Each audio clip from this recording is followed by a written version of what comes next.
Good evening, ladies and gentlemen. Welcome to the LFC Transfer Room stream with myself, Harmony, Dan, and Chad. How's everybody doing today? Yeah, I'm doing all right. Not doing too bad, thank you. That's good. Glad to hear. Got some teeth. Oh, there's plenty of tea in this stream, I'll tell you that. So, a couple of topics that we're going to touch on today. We have the likes of Marco Verratti, apparently linked to Liverpool. We have some future captain talk. We have Bayern Munich apparently trying to hijack the Fabinho sale, which could be very interesting. And unfortunately, Thiago apparently wants out. So what we'll do, and then if we have a little bit of time at the end of it, we'll get some questions from the chat as well. So first topic we'll get on to is one of our leaving players, Fabinho. Seemed like a done deal to Saudi Arabia, but Bayern have now expressed their interest. So I'll start with yourself, Harmony. Do you think it's possible? Do you think Bayern could come in from? If you think so, how much? And any other thoughts that you might have on it? I'm not too sure. I feel like it's probably just hype, to be honest with you. I think Liverpool will probably just want to get this deal done out of the way quickly as possible because they want to bring in a player so he can at least have a little bit of pre-season with the team, with the manager, to kind of adapt to the system, to just get used to his new surrounding. And I think if they're allowed Bayern Munich to get into this whole bidding war situation, it's going to drag it on and on and on and on. So I think this deal will be done quite quick by the end of this week in terms of the Saudis. And I don't feel like Fabinho will probably want to go there because the money that the Saudis are going to offer him is going to be ridiculous, and he's not going to want to settle for whatever Bayern Munich is going to offer him, regardless if they're in the Champions League. You know, the money that he's going to get is going to be life changing for his kids, for his kids, and so that's probably one of the reasons why he even wants to go, because of the money and the whole situation that he's going to get there. So yeah, I don't see that happening. Yeah, and Dan, something that I want to pose to yourself is something that somebody mentions here. Jay Muse mentions it in the comments here, and something that I thought about as well is, could this be a possible sign for a player swap in regards to the likes of Kimmich, Pavard, or Gravenberch, as Jay Muse said there? Could this be on the table for that, like a straight player swap or some funds and a player? I mean, it's possible, but we don't really see a lot of player swaps happen, so I think it's very, very unlikely, just because there's usually just with agents and arranging fees and wages and everything else. And because we know the Fabinho deal is so far down the line that he didn't go into camp, that they were just working on structure, that the fee had been agreed, and theoretically or allegedly there was a medical already arranged, I think that deal's pretty much just shifting out the boat. I feel like if this was 2 weeks ago, that would have probably been something on the table where Fabinho probably could have gone to Bayern for like 20 million, and in return we would have plus Gravenberch, or 20 million plus Benjamin Pavard, or even 20-25 and Kimmich or somebody else as well. But I think right now it's way too late in the deal for Bayern to get something. I could be wrong, but most German clubs are very, very slow moving. I mean, we can see this right now with City and Guardiola right now as well, that German clubs are very they take a while to actually get to a point to where they're going to sell a player or even buy a player. Yeah, something that we're a little bit familiar with ourselves currently at the moment, trying to get our next couple of midfielders and centre backs in. Chad, a question that I'll pose to you in relation to the Fabinho and Bayern links. As Harmony was saying, it's life-changing money to go to Saudi Arabia. Do you think there's any chance of Bayern being able to hijack this deal in any facet of it, or do you think that it's basically a done deal to Saudi Arabia at this point, and there's really no coming back from it? Like, we're getting our £40 million for Fabinho, and that's it. I think it is a done deal. With all the speculation and how fast everything progressed, I think it's done deal. I think it's too late now for us, or for Fabinho to then switch his ideas and then go to Bayern. It would be a great idea to go to Bayern, obviously, with the Champions League. It's a big club. But I mean, at the same time, you need to look at Sadio, how Sadio's been treated and how he's been pushed out after joining with such a big hype around him. So yeah, the done deal to go to Saudi, I think it's over and done with. We have accepted the bid already from Saudi, and it's all down to now his decision. I can't see Liverpool changing their minds and going. It would have been a great idea if we thought about this at the beginning before we said anything to Saudi, and then we would have gone, okay, you know what, you guys have a couple midfielders that we need, and we have a midfielder that you want, and then we could have done a swap deal like with Pavard or with Goretzka or Kimmich, you know. So at the moment, no, it's for me it's done. I think for me it's locked in. He's going to Saudi.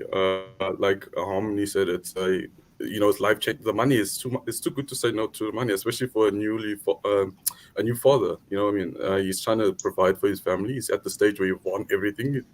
There's not a lot left for him in Europe. So yeah, go take your money. I mean, you deserve it. He deserves it. Yeah. No, yeah, I'd have to agree with you. I think he does deserve it, especially at the age that he's at now and everything that he's won with us. He has been a great servant for the club, much like Henderson has as well with his 12 years here. And realistically, if any of us were offered to move from our own company that we're currently working at and get our salary tripled for a couple of years to set our generations up for life, anybody that says no to that is absolutely lying. And anybody that tells you otherwise is lying as well. I'd happily move from my own company, and hopefully nobody that works with me is watching this, but I'd happily move from my own company and for 3 times the salary. It's silly money, and at this stage of the career when you're winding down, it's the last big contract they're ever going to get. They may as well cash in on it. So I don't have an issue with them going to Saudi at all, as long as we get decent compensation for it. That'd be my only vice in it. Moving on from somebody linked with Saudi is somebody else linked with Saudi Arabia, and apparently he doesn't want to be linked with Saudi Arabia, is Thiago. Thiago played down earlier in this transfer window the links to Saudi Arabia, said he was very much focused on Liverpool, but has recently come out via the teamtalk.com that he would much prefer a move back to La Liga. The 3 sort of La Liga teams that would like him back are, I believe, Sevilla, Celta de Vigo, and I believe somebody else. I can't remember who it was. So with Thiago deciding that he would rather go back and play some Champions League football in Spain with the likes of Sevilla. But so where do you think he'll end up? I'll start with Dan this time. Do you think he's going to end up in Spain, play some Champions League football? Do you think he's going to take the big fat paycheck and head to Saudi? Do you think he's going to stay where he is? And just give us a couple of thoughts on that. Well, one, I think he's going to stay this season, and then next year he'll probably go to a Spanish club. I imagine it'll probably be Barcelona. It seems the most likely, even though they just signed Oriol Romeu. The thing about this link with La Liga, both Celta Vigo and Sevilla, is that one, Sevilla's broke. Like they put their whole, like there was that article released that they have put their entire team on the transfer list because they have so much debt. They have 90 million euros in debt that they need to clear, I think, in order to buy a player. So there's no way Thiago's going to Sevilla. And Celta Vigo is interesting, but again, it's one of those situations where if you're Thiago, why would you move to a lower, well, not lower league, but like a lesser Spanish team when you can go to Barcelona in a year when you're a free agent and you can sign whatever contract you want. You can go meet up with your old mentor in Xavi, and you can go enjoy, time in Catalonia.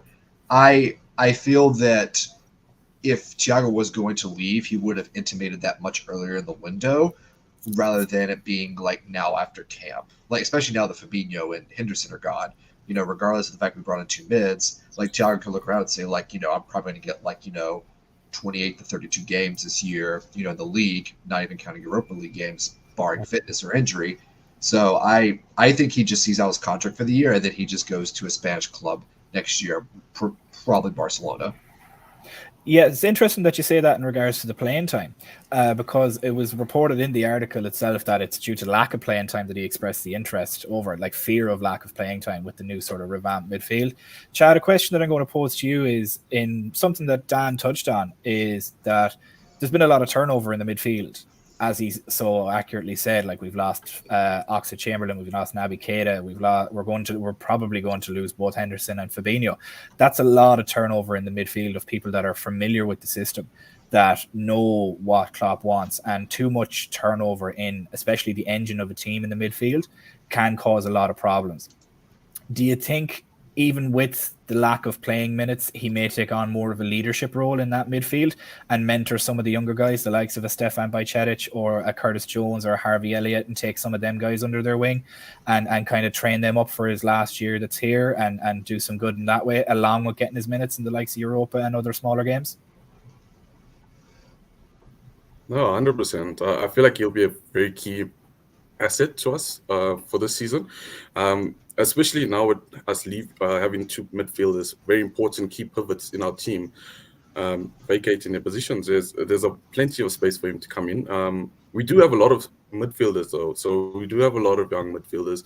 It's not like we are, we it's like a desert of there's no midfielders. There's nothing for us there. We have midfielders that have played minutes for us, that have given us a chance to see them and have a look at them. Likes of Harvey Elliott, Curtis Jones, Bajcetic. These guys have come through the ranks and have played for us. So it's not a thing of we are struggling to find midfielders to back up in case of McAllister or Dom gets injured. You know what I mean?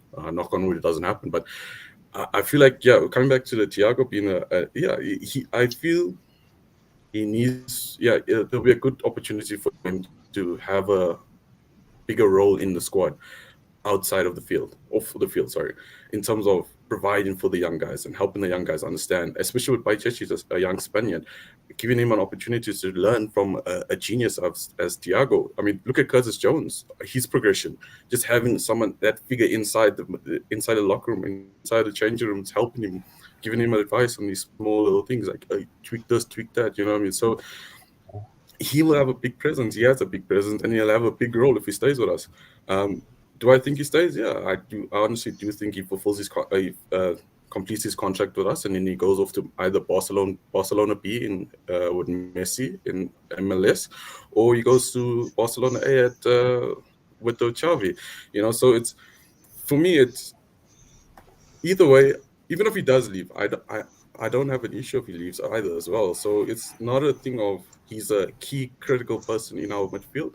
You would be, in terms of having his voice there, yeah. But in terms of his talent, because let's be honest, guys, is Thiago going to play full season for us? That's a doubt. It's a big doubt to have him, to have a player that's going to sit on the stands. I mean, we're looking at Verratti as well. Anfield gets full with a lot of fans. We don't need to pay people to come and watch us play. You know what I mean? So for me, it's a yes and a no. So it's tough. It's tough. But I do think that his presence will be critical in terms of providing youngsters an opportunity to have someone over their shoulder and have someone in the locker room next to them, telling them, like, hey guys, let's push on this one, or pass. Maybe look up for McAllister or Dom, So yeah, his voice and his presence would be very key for us, very important for us. His presence on the field, that's a debate to have for another day. But yeah, No, yeah, I'd agree with you on that. I think he's going to have a very much reduced role on the field, but his impact off the field on our younger players could be absolutely priceless. And I just remembered who the third team was there. It's Real Sociedad was the third team. So it's Celta de Vigo, Villarreal, and Real Sociedad are the three teams. And Harmony, I'll pose the question to yourself. Put yourself in Thiago's shoes. If you were presented with the four options now of Liverpool, staying here, playing Europa, being a mentor to the young players, moving to Saudi and getting that bag of money and running off into the sunset into your retirement with it, or moving back to Spain to play in the Champions League with the likes of Villarreal or Real Sociedad. They're the two teams. Celta de Vigo don't have it, but funnily enough, Celta de Vigo's midfielder, Gabri Vega, was linked with us quite a bit as well. So there could be some sort of a relationship built up there. If you put yourself in Thiago's shoes, what scenario do you think works out best for you as a player, if you could just put yourself in his head at the moment? If I can put myself in Thiago's head, I would have said like the Saudi move probably would have been the best thing for him. In terms of his, not because he's not good enough to play for the top level on the toppest level, on the best levels, or in the Champions Leagues, or like in one of the biggest teams in the world. No, because he has all the qualities, and there's no player in the world or anyone in the world can say that Thiago does not have the qualities to play at that top level. It's just that his fitness and his health is what kind of impacts that for him, in terms of him playing for a lot more years than he should, than he is going to play currently, because of his whole injury situation. So I would have said the Saudi thing, the whole Saudi movement would have been good for him because of the money situation. Even if he gets injured, he's still getting paid a lot of money. So that money be sitting on the bank, and he ain't got to worry about the kids or the next generation, his grandkids. He ain't got to worry about that because the money's going to be there. So that's what I would have. If I was in his shoes, I would say yes. I would have done the whole Saudi move, but I can understand why he probably doesn't want to do that because he probably still feels like he still has things to offer. He still has a lot to offer to the game. He still has a lot to offer to certain teams that would want him, and I don't blame them for wanting him because he's a quality player that you can bring into your team. Yes, he might not play every single game, but when he does come onto the pitch, he can do a lot of things that other players can't. So it makes sense for him to probably want to move. But if I'm looking at a whole Liverpool stand, I would not want him to leave. And I agree with everything the two guys have said and what you have said as well. I just think if we look at it, it's not just going to be the young players that are going to really get influenced by him. It's going to be the new guys that are coming in that are going to be influenced by him because he can still teach them a lot. He can give them so many knowledge and how to really improve their game and take their game to the next level that probably a manager might not be able to. You get what I'm trying to say to you? So that's how I'm looking at it. And I think is also that I think he will have an impact on the pitch as well. Because I believe that we will have those games where we're all over the place and we just need an experienced head, someone that's been there, that's done that, that knows the moments that you're going through and you just knows how to handle it, how to just slow the game down, how to, dictate play, how to, calm everybody down. And I feel like he's a type of player, that's the type of player that we'll need in the latter stages in tournaments and in cup finals. You never know, and in the last couple of nine games in the Premier League that, when we saw what happened to Arsenal was they didn't have that experience in the midfield to calm the guys down. They didn't have the experience in the game, in the team to kind of go, guys, okay, you know what? We're all over the place. Let's calm down. Let's just go back to what we were playing before. We got these guys. These guys are not, they can't compete with us. They didn't have that. They didn't have that experience. And that experience is worth so much more than money when it comes to those particular, crunch time in the season. So that is the reason why I would want to keep him because he will have impact off the pitch and he definitely will have impact on the pitch for the scenarios I just gave you because those guys that we brought in, they're new. They don't have the experience. They haven't been in those major finals. But I think probably Sloboslai probably has with RB, but I don't think McAllister. Actually, no, McAllister has had that in World Cup. Yeah, but I still feel like it's different when you're playing for a big club like Liverpool. It's different when you're playing for the Premier League. When you got a Man City behind you, literally, if you just drop a point, it's all over. You know what I'm trying to say? So it's that in those moments there, they don't have that experience yet. And we need a guy like Thiago who's been there, who's done that in so many occasions to kind of just help them through that stage. So that's probably the reason why I would keep him if I was looking at the whole Liverpool perspective. Yeah. Yeah, no, I'd agree with you on that. Sorry, Dan, you were about to come in there and say something. Oh, no, I was just going to say, I think Harmony is absolutely right. And I just don't think that, Jurgen don't want to make themselves more work that needs to be done already this summer. We haven't even talked about the hypothetical players that may or may not be coming in the next 2 to 3 weeks. And that may not even include a defender or a right back, depending on just how these preseason games go. Honestly, for Thiago's case, I think Thiago just wants to play in a team that can win the European Cup. And I don't think I think that was one of the reasons he turned down the Saudi move is that not just, I know Harmony mentioned that the money would be very appealing. I think for Thiago's values, what he wants is that he just wants to always be in a team that's going to compete for the European Cup. And I think that's why he's going to stay at Liverpool is because, yes, the Europa League is not the Champions League, but it is still a European competition that Thiago probably does still want to win. Like, if Thiago wanted to leave, again, like I mentioned earlier, I think he would have intimated that much earlier out the door and try to push for a move much earlier than he did. But I think Thiago, the issue with Fabinho and Henderson both going is that, I think some people are kind of questioning the mentality of some of our players. I think it's a good question to have that, Fabinho and Henderson very much looked at this season or probably going, yeah, I don't want to do that again. Last season was tough. I don't have it in my legs to do this. And if I'm not going to give me guaranteed playing time, I might as well go somewhere else. I think Thiago is a little bit different where he's like, yeah, I'll do it again. I don't care. Like, he's very much in that. And that's kind of always been his mentality. Like, even last year when we were bad, Thiago was always there, like putting his best foot forward, like trying to be a mentor, trying to be a leader on the pitch, even when you have the likes of, other players not playing so well. And I think that's what we'll see from him, is that he'll stand up, he'll be accounted for, he'll play this last season for us, and hopefully it ends in glory. Like I don't think we're that far away, but I think Thiago's going to go into the season fully expecting this team to be pretty good, and I think he can look around him and see the likes of McAllister, Szoboszlai, Curtis Jones, even Trent being in midfield to some degree. And from that preseason game, if I was Thiago, I'd be looking around saying like, yeah, I can win stuff here. I'm going to do it one more year. Yeah, no, I definitely agree with you on that. And he seems to have that kind of a mentality. And that's the kind of mentality that I mentioned about Henderson previously, with him looking as good as he did and as physically dominant as he did with his workout pictures and looking like Rocky. And then to all of a sudden kind of be like, okay, no, I'm out. Like you need the mentality, especially when you're playing at a club like Liverpool, to be like, if I play 5 minutes, I'm going to cover as many blades of grass as I can in those 5 minutes. And Thiago seems to be that kind of player.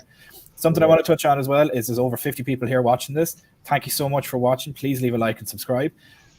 If we get to 10,000 subscribers, Damo, who is the most staunch FSG hater, and rightly so, I might add, he is going to recite his beautifully crafted love poem to FSG live here on stream, and that is something that nobody wants to miss. I'm telling you right now, Damo does not hate FSG more than Boston fans do. Like, Boston fans have 4 World Series in 2004, and I swear they act like FSG have burned down Fenway Park and built like a Yankee Stadium on top of it. Like, he doesn't come close to Bostonians, I swear to you. Yeah. I mean, considering their new property investment that they're building around Fenway Park, they may be tearing down Fenway Park. We'll see. I mean, it's literally happening right next door. Like, I'm literally right next door to all this development. I'm less than a city block away. Like, I could spit from my window and I'm going to hit the next development. It's going to be fun. It's going to be so much fun over here. Yeah. So something that I just spotted there in the comments now from Richard here, something that we're going to comment. Liverpool needs strong, big, physical, strong, big and strong, doubly strong to dictate the game as a midfielder. And I would agree with him on that, because some of the other people that we've been linked with are of a much smaller stature, whereas you see the likes of Brighton and Chelsea arguing over Caicedo, who's a big, strong physical presence. Arsenal, who've just signed Declan Rice, who's a big destroyer. And that's a word that we've used a lot in the streams the past while. Is somebody that could be considered a destroyer. As it stands at the moment, with our links to Marcus Verratti, he's 5'4" and weighs very little. I genuinely do not think, in my own mind, he would be an applicable crossover replacement for somebody for the likes of Fabinho or the likes of Henderson. He'd be better than Henderson, obviously, but I genuinely don't think that that's the Fabinho switch that we need to go for. I'll start with yourself, Chad, on this. Do you think the links to the likes of Marcus Verratti are anyway founded in fact, or are they just purely paper talk? For me, it's just paper talk. I think they're just trying to build up a hype. Liverpool need midfielders, so let's just put every midfielder on their list. Like I said earlier, Verratti, we already have a Thiago that struggles to be fit, and Verratti's history, his fitness as well, is not something that we should be looking at.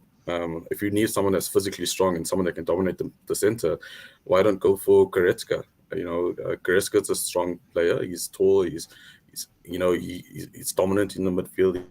He has a presence, and I feel like that'll be a better option. You can also look at Luis from Benfica. He also has, a lot of his stats are very similar to Fabinho's in terms of his defensive output and his offensive output. And for me, yeah, we got big guys behind the midfield with Van Dijk and Konate, and our midfield is looking a little small with McAllister and Jones. Dom is bringing a little bit of the size, but still he's going to be more forward, and we're not going to have anyone that dominant or that big in the midfield. So for me, it'll be more of a Goretzka than a Verratti.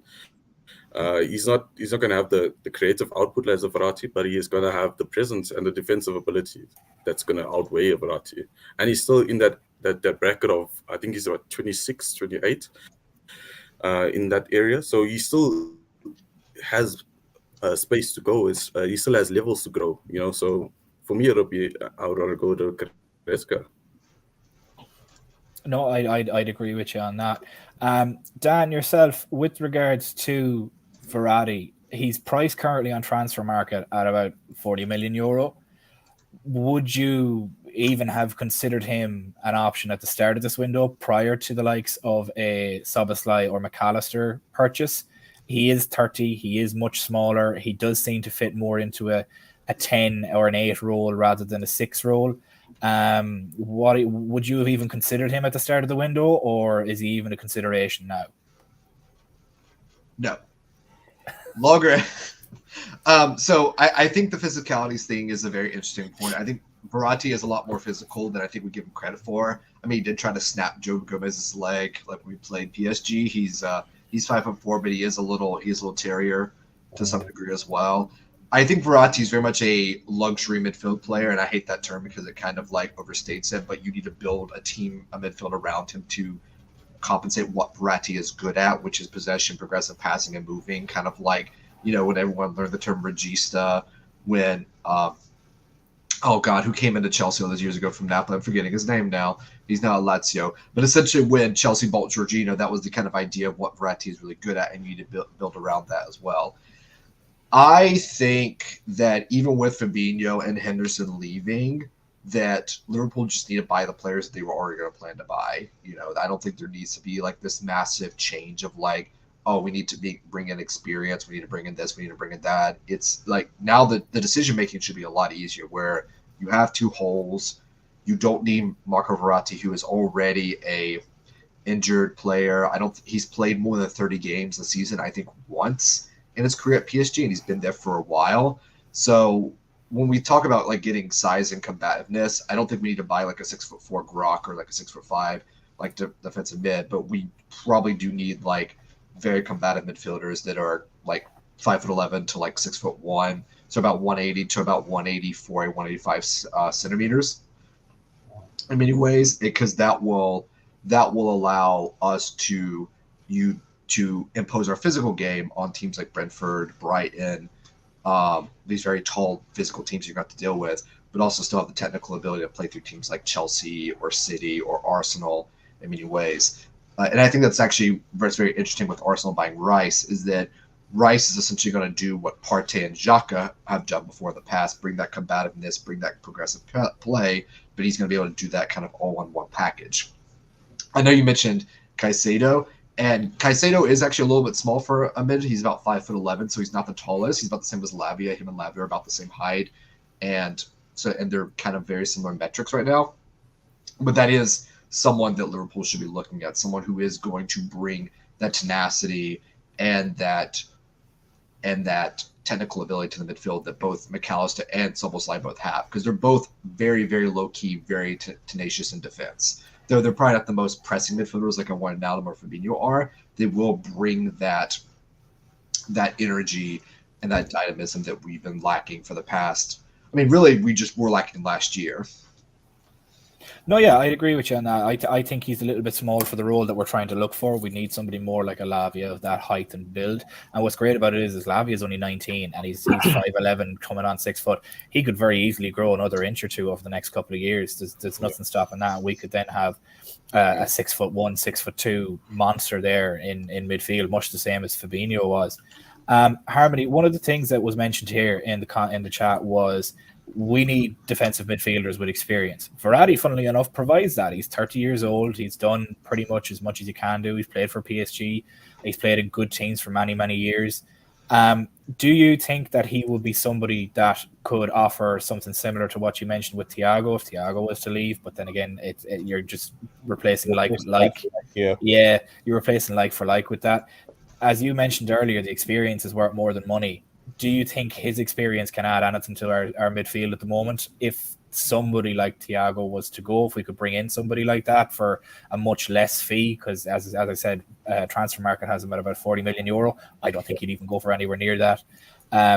Do you think that's a possibility that somebody like that could be brought in as sort of a bridge player for the CDM role for somebody younger like Lavia? No, I don't think it's a possibility. I don't even think Liverpool are even looking at him at all. I just believe that as for Liverpool, we're in a situation where we need experience we do need experience in that CDM role, because if you really look at it, we have so many unexperienced players on the bench that if we're in this like sticky moment, we can't bring them on because they don't have the experience to deal with those kind of occasions.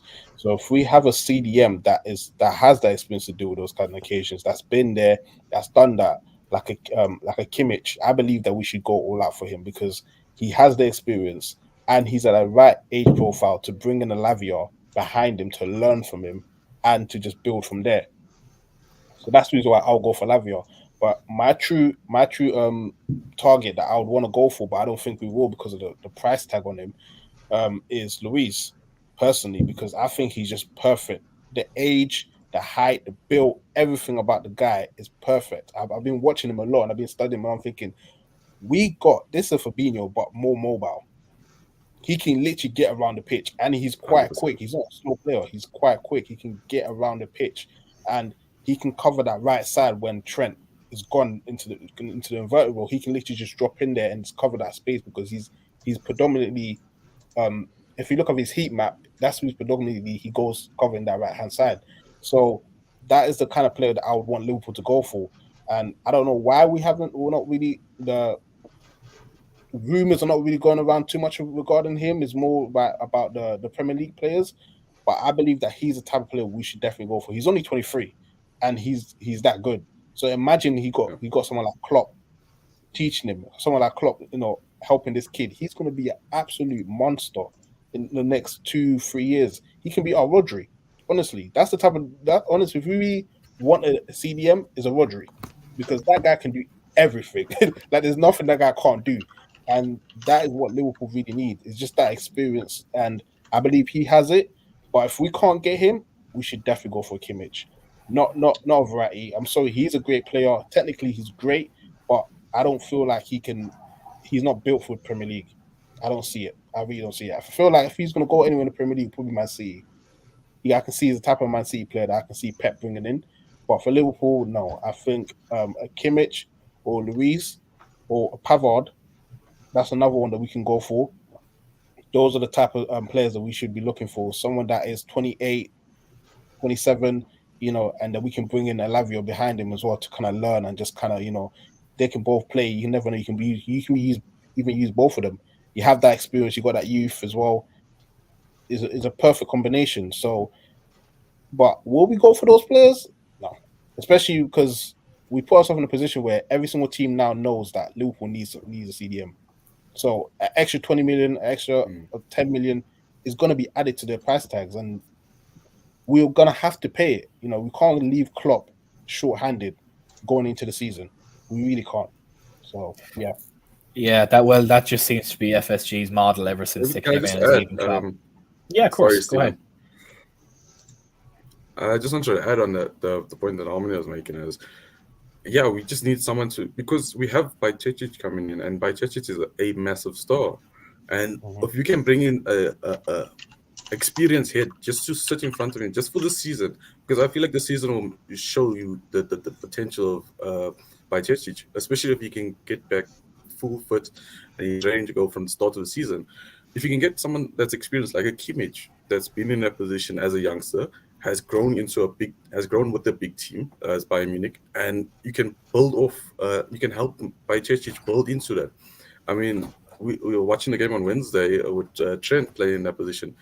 Even having a more defensive focused midfielder in that position, someone that doesn't even have to progress the ball forward, someone that just focuses on stopping the ball before it gets to the final third. You can just have Trent Trent be the guy to push it on and push the ball forward.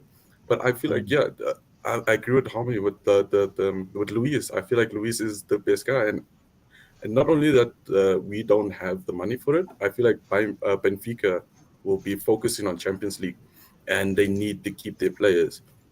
So if we start coming and knocking at the door, they're going to add a couple million on that because of that fact. If they weren't challenging in the top four in the Champions League, because I think the last 2 seasons, if I'm not mistaken, they were quarterfinals or was the best result that they've gotten. I know for us, the game when we played them, it was the quarterfinals. But what I'm saying is they're looking to challenge deep in Europe, and they need to keep the players. So that's going to be a downside for us, unfortunately. But if you can pull in someone with experience for on a cheap, and just help our guys go up, I think that'll be the. I think that's a great strategy for Liverpool. Yeah, I'd have to agree with you on that. Like as Harmony said, to be honest with you, if we get to keep Thiago, I don't think we need to purchase somebody of a more seasoned nature. We could purchase somebody such as a Lavia or somebody along that age group, such as a Thuram or a Kone.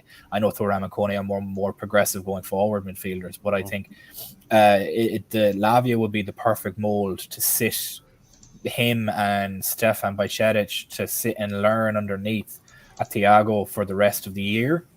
And maybe if he stayed on after that on a cheaper deal, who knows? We can't predict what will happen in 12 months' time. But if he stayed on and they could mold both Stefan Bajcetic, and Bajcetic is a young guy, he could grow another couple of inches in height and build himself out and be a much stockier player as well. Yeah. We could have two monsters there if we get another young guy and bring them in that way. So I 110% agree with you on that. Something that I want a question to pose to the chat, and it's the next topic that we're getting on to, is with Henderson gone and with James Milner gone, Henderson supposedly gone, it's all but signed on the dotted line at this point. The future captain is now up for grabs, and there's been reports of many other players, and we've expressed it in our own group of who we think it will be, the likes of Andy Robertson, the likes of Trent. Should the Scouser of the team take over it? Should Virgil van Dijk take it? Should Alisson take it? We've plenty of national team captains in the team with the likes of Mo Salah. We have, I believe he's the captain of Egypt. We have Szoboszlai, who's the captain of Hungary. We have Robbo, who's the captain of Scotland. So so the question that I want to pose to the chat, and then I'll get everybody else's opinion, and then we'll come back to the chat questions later and debate them, is who do you think should take over the captaincy and vice captaincy, and why? Like a little brief thing of why, and we'll get into that in a little bit. First one I'm going to pose is to yourself, Dan, is who do you think should be captain and vice captain going forward into this current season, and why? My opinion has been that I think Alisson should probably be a shout for captain, just because he's kind of been the emotional leader. I think that he's going to pick that up after. He would be a good shout after Henderson's now gone and Milner's now gone. And plus, I feel like that would take a lot of weight off Virgil, that Virgil can just be Virgil van Dijk and just think about being captain. And you could say for vice captain would just be Virgil, or you could do a little trick where it's Alisson, and then you have two vice captains where one is Trent and one is Virgil as well. I think Trent's a good shout to be the vice captain in many ways because he is the scouts on the field. Again, that emotional leader, very much technical leader as well. I think that I know we're kind of thinking about this in a very specific who is going to be Liverpool's captain, because we had Henderson, we had Gerrard. I don't think Klopp really cared about the captaincy that much up until probably around 2017, 2018, where he just like Henderson's the captain on the pitch and we're going to stick with him as well. And I think there's going to be a situation where we're going to see 4 or 5 captains this year, just because there's going to be so much change in the team, where it's going to be Van Dijk at the start of the season, but then we might see Trent have it, or then Alisson have it, or then Mo Salah have it, depending on what team we have on the field, like in the Europa League, or even starting against Chelsea at the beginning of the season. But right now, for me personally, it would go Alisson, Van Dijk, Trent, Mo. No, I'd have to agree with you on that. I think Trent is ready to step into that role. Very young, but I do think he's ready to step into that role. Chad, same question to you. Do you, outside of anybody that Dan has mentioned there, do you think anybody else deserves a role as a captain or a vice captain on the team? Maybe the likes of Andy Robertson or Mo Salah. Obviously, we can't pick any of the new guys. We're not only going to Solskjaer here. We won't make somebody brand new a captain. But do you think there's anybody else outside of the ones that have been mentioned so far? No, I don't, honestly. I'm actually happy that Dad actually said Alisson, because not a lot of people are giving Alisson credit for the captaincy, and I feel like he can actually be a good captain for us. But no, out of those that was mentioned, no, I don't think there is anyone else. Who I think will be the next captain, I think Klopp will take the lazy pick and choose Van Dijk. Given his history with having a centre back captain like Hummels when he was at Dortmund, I think that's the safest bet. It's the easiest bet for him. I think second vice captain might be Trent, or it could be Allison. I hope it'll be Allison. I agree completely with that, and being Allison, then Van Dijk, then Trent. But it's tough. We have a lot of leaders, and that's the joy of us having a good quality, experienced team, is that we have a lot of leaders. So even whoever is, all they're doing is wearing the captain's armband, because we have voices on the team, on the field. So it's not a thing of we need a Henderson again or a Stevie that has the voice, that has the drive, that can push the guys forward. We don't need that, because everyone is holding everyone accountable in our team. And so for me, it'll be Van Dijk against Chelsea. No, I think you're right in saying that. Something that I was chatting to some people about on Twitter is in relation to the captaincy as well. I mentioned that I liked Allison. I like Allison as a captain. I'm a little bit biased. I'm a goalkeeper myself. I was a captain myself too. So sorry, Stephen. It's a bit of a it's good idea to be a bit of a voice from the back out. But a lot of people would argue, Harmony, that having the voice of the team in the goalkeeper, it kind of takes away from the captaincy side of things, of not being able to drive from a midfield. It's almost as if it's stereotypical to have a midfielder as a captain, or somebody in the outfield as a captain. Very, very rarely do you see a keeper as a captain. I believe Casillas was was a captain for such a long time. Buffon was a captain as well, who was a keeper for such a long time.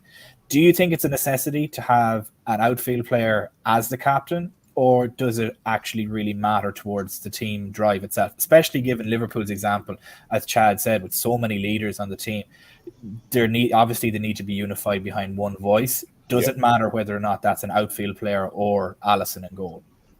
I think it really doesn't, to be honest with you, because I think the reasons why a lot of alpha players get that, the captaincy, because especially midfield, they're in control of the whole game.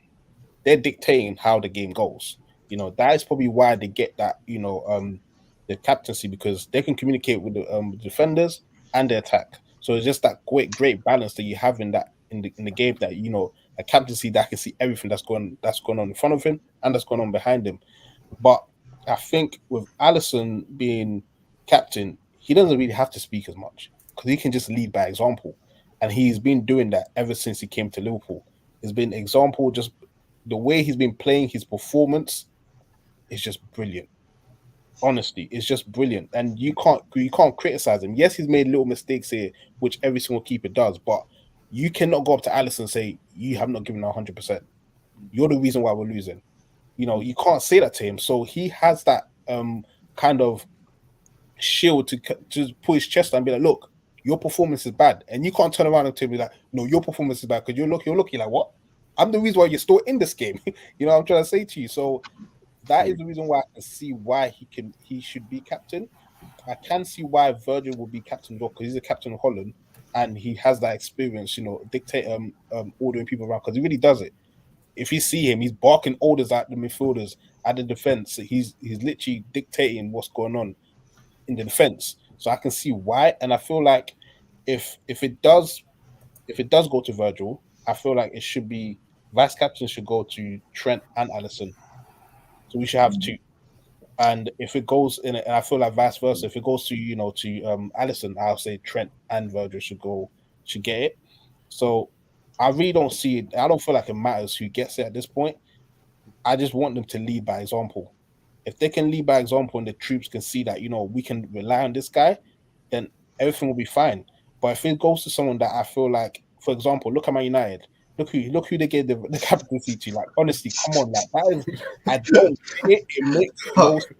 Harmony, do you remember the United game where Bajcetic just dribbled past Fernandez? And he just tried to kick him and then just gave up. It's like somebody off. That's pure United captain material right there. Just trying to kick a player. that is a child on the pitch. I don't know what they're thinking. They went from Roy Keane to the guy that they got now. Like, oh, come on. It's just, anyways, let's not go to Man United because that's a I had an argument with a Man United fan who's a friend of mine on Twitter over that, and I said that he's a man child on the pitch, and he disagreed with me. We had a bit of a back and forth, but I did agree with him on one thing. Yeah. And it's a sad state of affairs when this is a fact that Bruno Fernandes is your best choice as captain on that team. He may be a crybaby, but I think he's the best choice on that team as a captain. But that's a problem. I think the best choice just left him. No, I think the best choice just left him was what's his name? The center, the CDM. What's his name? McTominay? No, the CDM. Casemiro. That's what I feel like. Casemiro. Yeah, he would have been perfect. He would have been perfect because he has that level-headedness. He doesn't lose control middle of the game when someone just takes the ball off him fairly, and because he feels like they touched him a little bit, or because he knows what he done was stupid, he overreacts and tries to act like a child. I don't know if it's going to work out for them, but good luck to them. I'll put it this way: it's going to be absolutely glorious as a Liverpool fan to watch that crash and burn, and it's going to be beautiful. I can't wait for it. So. Congrats, Man United, on naming your new captain. That's all I'm going to say on that. Well, the real question is who's going to captain Chelsea? Like I don't even think they have any players. Like who's going to captain? That's a good discussion. Silva. Yeah. Oh, okay. That's right. Yeah, it's right. It's Silva. I forgot Silva's still there. This man's like 45. Yeah, but he should be retired by now. Would you want the captain for one season, or would you want the captain that's going to be there for longer than that? That's true. I think that's true. That could be a big question for Chelsea and for Man United, because, I said, David De Gea was the best choice, and then he just left. But what I'm saying is, like, you need the captain that's going to be there long term, not there for 1 year, and then now you're struggling to look for another one. I think we're spoiled for choice in terms of captaincy because I feel like the players are going to vote for whoever it is, and if you name any of those players, I don't think anybody on that team would ever be like, no, he's not my captain. Yeah, and I think the fact that they kept Henderson for so many years, regardless of how his departure has been, just shows the quality that when he was captain, that they did respect him as captain for all those years, and they respected that chain from Henderson to Milner to Van Dijk, Mo, Trent, all that as well. So whoever we vote for as captain, I think is just going to be great no matter what, even if it is Van Dijk, even if it is Alisson, or Trent himself. Yeah. Yeah, no, I'd agree with that. Something somebody posted here in the comments, and I tagged it. Red Zabby posted this: Gakpo might be a shout for a vice, considering he was captain at the age of 19 and 20 over in the Netherlands where he was playing. It's not a bad shout. Like, that just shows the level of quality that we have in relation to our captains and like how many national captains and previous club captains that we've had in the team. I think he could be in. I think what they're going to do this season is I think they're going to have sort of a leadership committee, like 4 players, 5 players, and there's going to be a head, which will be the captain, and then a second in command, which will be the vice captain, and then they'll rank it below that. I think they'll do something similar to what a lot of American football teams do, and they have a leadership group, so to speak, of about 5 to 6 players that are the voice, and everybody brings concerns to them, and they deliberate and do whatever they have that way. That's something that I can see going forward. Just having a quick look here if I missed any questions in the chat. This one is actually a fantastic one. Richard Hutchinson here. Which system and formation do you want us to set up in next season? So I'll start with yourself, Chad, this time for the last question of the stream, and we'll finish it off on this one. What system and formation do you think we will set up in, and what one do you want us to set up in? I think we will go with the box in the midfield, the 3-2-2-3 situation that we had during the end of the season. What I want to go back to is the 4-3-3 formation, the formation of old. And the reason why I choose that formation over the new formation is because of the game on Wednesday. If you watch Dominic and McAllister in that midfield, the work rate that those guys had on a preseason game, a game against guys that are just getting their feet warm, ready for the season that starts in 10 days. Like, the work rate in that, it makes sense to go back to the 4-3-3, sorry, because now we have the creativity of McAllister that can play those small passes into small gaps. We have the dominance of Dominic that can come in late into the box. use his size and get the head onto the cross. And you can still have Trent coming into the midfield if you want. But I feel like the reason why I don't like the new formation is because if you look at that game on Wednesday, the space on the wings is ridiculous. There's too much space, and especially when you come up against a team like Chelsea or Man City, and their wing backs just spread out the field. It's too much space for us, and it's going to be hard, especially for Konate. Konate was struggling in the preseason game. Do you know what I mean? You're struggling to cover that space, and we have quality in the right back in terms of Trent as well as Bradley. I feel like if you gave Conor Bradley an opportunity in that 4-3-3 formation, allow him to stay on the line and just go up and down on the line, he would have been great. He would have been fantastic. He still can be fantastic, and I still think that formation it doesn't suit us. It suits us going forward, but it doesn't help us going backwards. You know what I mean? So for me, I'd rather go back to the 4-3-3 with Thiago, with McAllister and Dominic in that midfield. Their work rate will outshine anyone, and then even the holder, the one that sits in the back, it won't put a lot of pressure on them now, because these two guys, their work rate with McAllister and Dominic will help the new guy in the centre mid, in the DM position, and it'll help us going forward as well. Dominic's passing range, again, going back to Wednesday, the way he was passing that, spreading the ball across to Mo, it looked like him and Mo have been playing for years. McAllister, Jota's second goal, the work rate he got off the ball to fetch the ball, come back, and then still slot it in for Jota. I mean, for me, it's an easy pick to go back to the old formation, and I hope Klopp will go back to the old formation. But we just have to see what the coming friendly games, see how he plays, what system he uses, who he plays in what position, and again, what midfielder we bring in. But for me, it'll go back. I would like us to go back to 4-3-3. No, I definitely agree with that. I personally myself, I would like us in a back four, with a CDM, but then we'd have two central defensive midfielders. Apologies. Back four, two midfielders that would be the likes of Szoboszlai and McAllister. Trent in his inverted role in attack, but not in defence. And then a front four, we would have Núñez by himself up front, Cody Gakpo in a Firmino 10 role, about 10 to 15 yards behind him, and you have Diaz on the left and Salah on the right.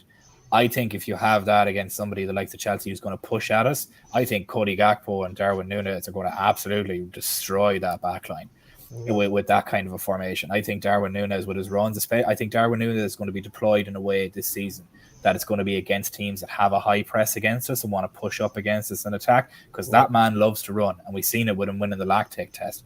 Harmony, I'll pose the same question to yourself in regards to what formation do you think we'll start up with, and what formation do you want us to start up with?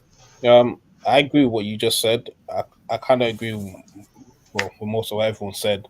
But with what you just said, I feel like that could be used in games where, like the Chelsea game, let's say it's a 1-1 game, we can switch up to that formation to be more attacking towards. So I feel like that will definitely work.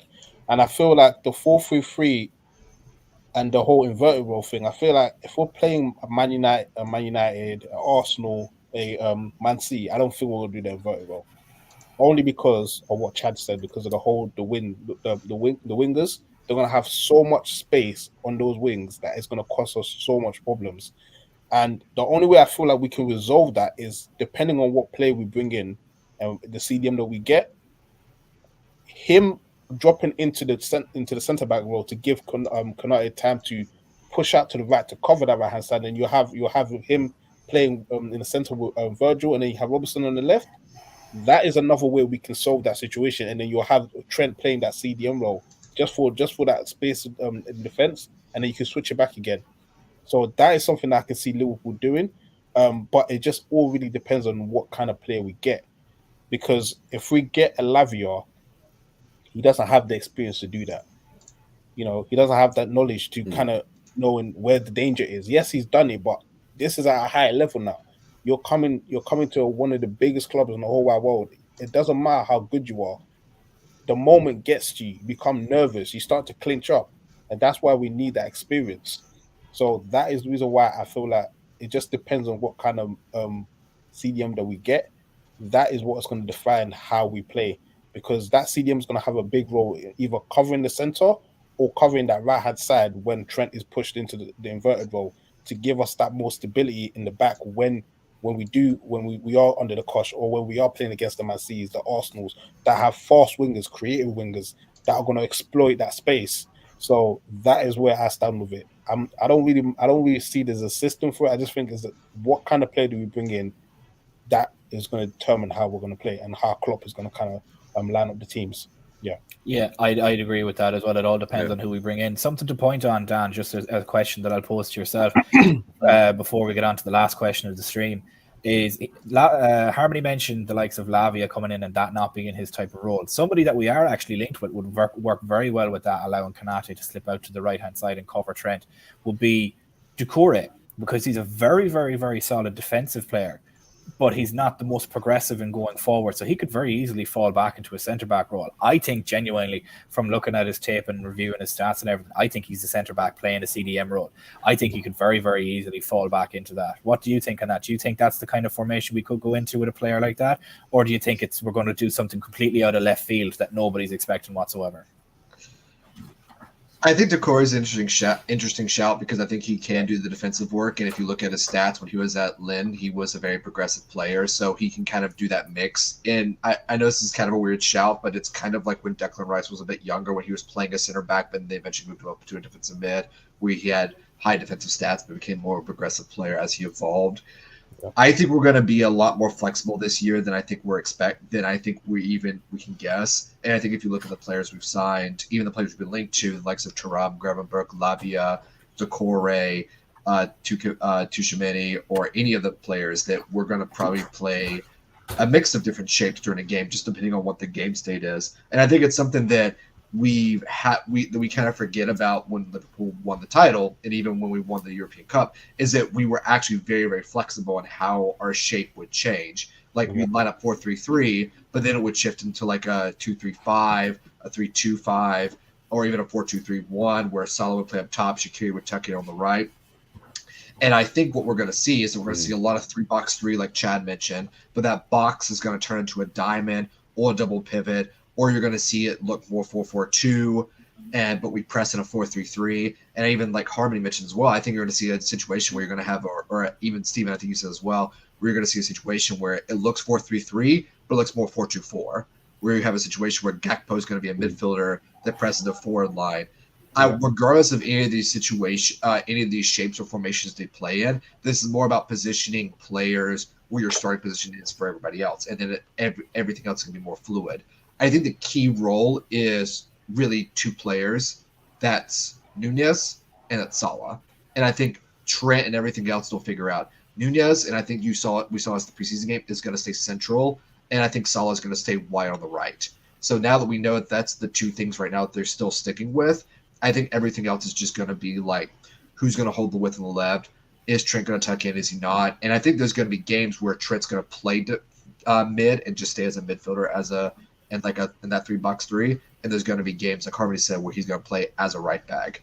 And I think the good thing is right now, you mentioned Doucouré, and I think the lengths of Doucouré, Pavard, and even all those other players, if we can pick and choose the games that Trent plays defensive mid and right back, we're just going to have so much ability to create. We could literally create a lineup for Chelsea that looks like 4-3-3, that morphs into a 4-2-4 or 3-box-3. And then we could play Bournemouth, where it's like, it's going to be 2-3-5, and we're just going to go all the way up front. Nunez, Gakpo's the mid, dropping back, or looks like, I think someone mentioned in the chat, 4-2-3-1, heavy metal football.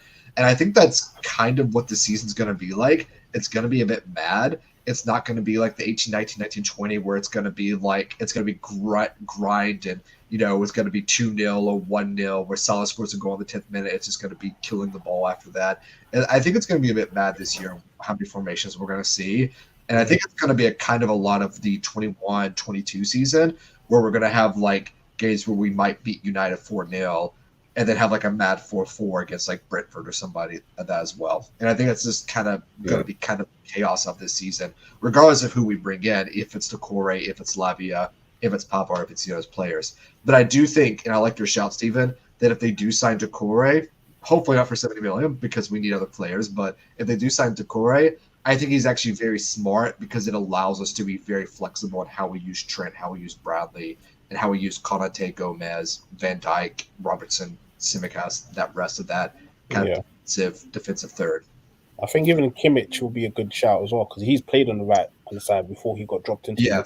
So if we got him, that's another one that can just unlock Trent in a whole different way and unlock Liverpool in a whole different way as well. Yeah. My only word with Kimmich, with Joshua Kimmich is that he's very similar to Trent. Like if you put Trent and Kimmich right next to each other and had them play, you would say they look like the same player. And I think that what we have right now is that we probably need someone that offers something a little bit different than what Trent has because Trent's just so unique. And I think that if we can bring in players that can do certain attributes, like you mentioned, Decore, who is defensive, who can be progressive, or even a Colwell, who is very defensive and very progressive, or even Pavard, who is like defensive and progressive as well from the back line, that's what's going to matter more than anything else. Though I would love Joshua Kimmich, obviously. Harvey. I'm not saying if we're giving him. I understand completely what you're saying.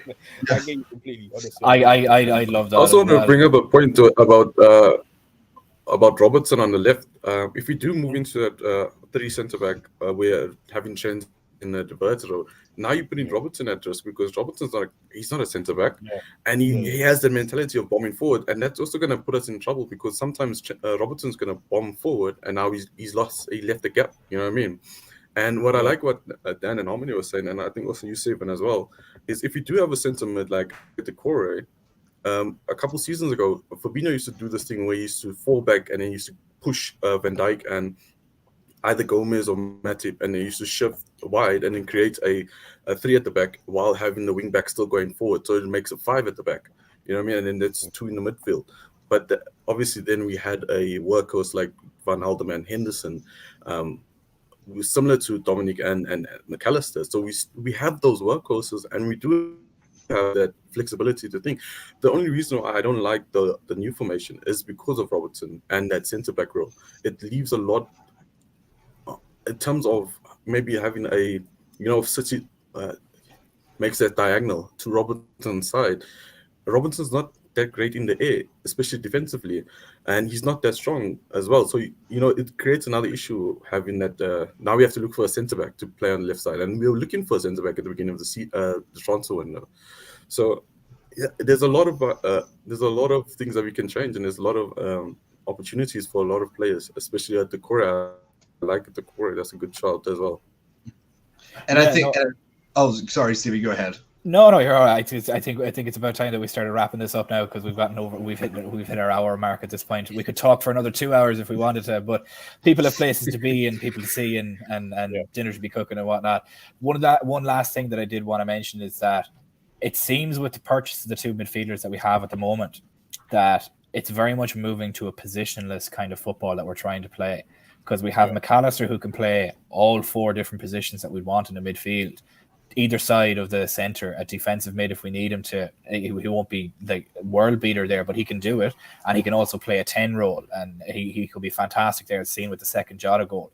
With the likes of Szoboszlai, he could play anywhere on that right hand side, or he could switch to the left. He's played the wing. He could very much overlap around Salah. He could play in position of Salah when Salah goes to AFCON come January. So I think we're very much moving to a positionless kind of a football, meaning somebody can slot in 3 different positions and we can with the versatility. So we're kind of moving that direction. But as I said, we could talk about this for the next 4 or 5 hours if we wanted to. We're going to have to end it there. Thank you so much for everybody that watched. If you are new, please like and subscribe. From myself, Chad, Dan, Harmony, we wish you a lovely evening. Have a lovely weekend, guys, and we'll chat and we'll see you soon on the stream, okay? Bye, guys. Bye, guys.